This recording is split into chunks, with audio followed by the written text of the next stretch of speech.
राज्य सरकारने शक्तीपीठ महामार्गाचं नव्याने रेखांकन केले, मात्र या प्रकल्पालाच आमचा विरोधच राहणार आहे। नव्या मार्गामुळे कराड तालुका तसेच वाळवा तालुक्यातील काही गावांना पुराचा धोका निर्माण होईल, त्यामुळे कोणत्याही परिस्थितीत शक्तीपीठ होऊ देणार नसल्याचा इशारा माजी खासदार राजू शेट्टी यांनी दिलाय।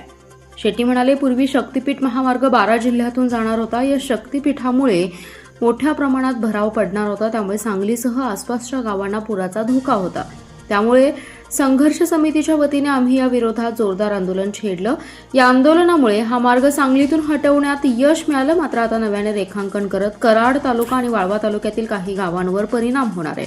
त्यामुळे महापुराला कारणीभूत ठरणारा हा शक्तीपीठ महामार्ग कोणत्याही परिस्थितीत होऊ देणार नाही। शेट्टी यांनी यावेळी नागपूर ते गोवा प्रवासाचे उदाहरण दिलं। ते म्हणाले, नागपूर ते गोवा विमान प्रवास 3,500 रुपयात आणि 2 तासात होतो, मग कारने जाऊन केवळ डिझेलवर 11,000 रुपये खर्च करून 8 तासांचा प्रवास महामार्गावरून कोण करणार, असा सवालही शेट्टी यांनी उपस्थित केलाय। दरम्यान शक्तीपीठ महामार्ग प्रकल्पामध्ये तब्बल 70,000 कोटी रुपयांचा भ्रष्टाचार होणार आहे। धार्मिक प्रकल्पाचं नाव पुढं करून रस्त्याच्या कामातून पैसे उकळण्याचा उद्योग सुरू आहे, मात्र हा डाव यशस्वी होऊ देणार नाही। एका उद्योगपतीच्या खनिज वाहतुकीसाठी महाराष्ट्रातील जनतेला वेठीस धरलं जाते, मात्र शेतकरी आणि सामान्यांच्या जीवावर उठलेल्या सरकारचा डाव कोणत्याही परिस्थितीत हाणून पाडू, असा इशारा शेट्टी यांनी दिलाय। IITला अहवाल द्यायला सांगितलेला होता आणि त्यांनी सुद्धा नदीच्या प्रवाहामध्ये बांधकाम आणि पुलं बांधल्यामुळेच महापूर येतो असा अहवाल दिलेला होता, जो केंद्रीय जल आयोगानं सुद्धा मान्य केलेला आहे। म्हणजे हे स्पष्ट झालेलं आहे आणि म्हणून नवीन एक कारण शक्तीपीठाच्या माध्यमातून महापुराला तयार व्हायला नको म्हणून आम्ही विरोध केलेला होता। आता सरकारनं तो पलीकडे नेलेला आहे। पण झालं काय की आता सांगलीच्या दारातलं संकट कराडच्या दारात गेलेलं आहे, एवढंच।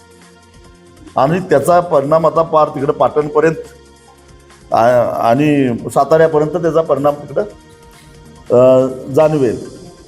पण तिथं सुद्धा सांगली जिल्ह्यातील वाळवा तालुक्यातलं मसुचीवाडी असेल, बोरगाव असेल, नवेखेड असेल, जुनेखेड असेल, तांबवे असेल, येवलेवाडी, अगदी नेरल्यापासून पाठीमागं मग कराडकडं तो तसाच जातो।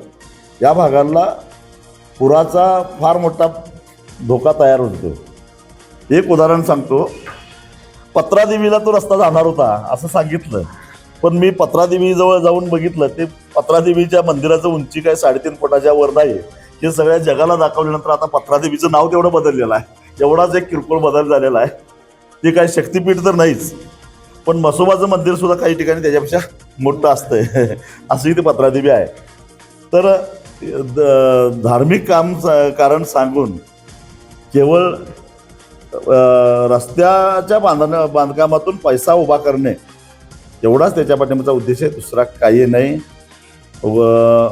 आणि काय सांगतात की 8 तासामध्ये आम्ही गोव्याला जाणार आहोत नागपूरवरनं।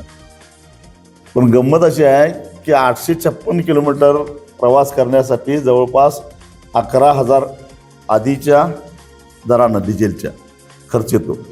आता आणि माझ्या माहितीप्रमाणे 12 एप्रिल नंतर डिझेल 1,200 रुपये लिटर होणार आहे, तर ते वेगळंच आहे। पण आधीच्या दरानं जवळपास 11,000 रुपये खर्च येतो, डिझेलला फक्त पैसा खर्च होतो। आणि नागपूर ते गोव्याच्या विमानाचं तिकीट आहे 3,500 रुपये। आता बोला, 2 तासात 3,500 रुपये खर्च केले गोव्याला जाणारा माणूस 11,000 रुपये खर्च करून गोव्याला गाडीनं जाईल का?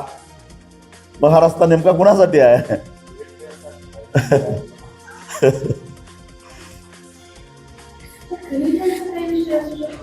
हो, अदानीचं एक पोर्ट आहे गोव्यामध्ये आणि अदानीनं गडचिरोलीमध्ये बेकायदेशीरित्या आदिवासींच्या जमिनीचा कब्जा करून तिथं उत्खनन सुरू केलेलं आहे।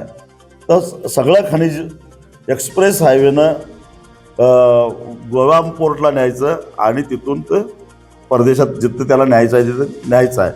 म्हणजे एका उद्योगपतीसाठी 12 आणि आत्ताचा 13वा, कारण सातारा जिल्ह्यात आला, 13 जिल्ह्यातल्या जनतेला विटीस धरलं जातं आहे, महाराष्ट्राच्या जनतेला विटीस धरलं जातं आहे।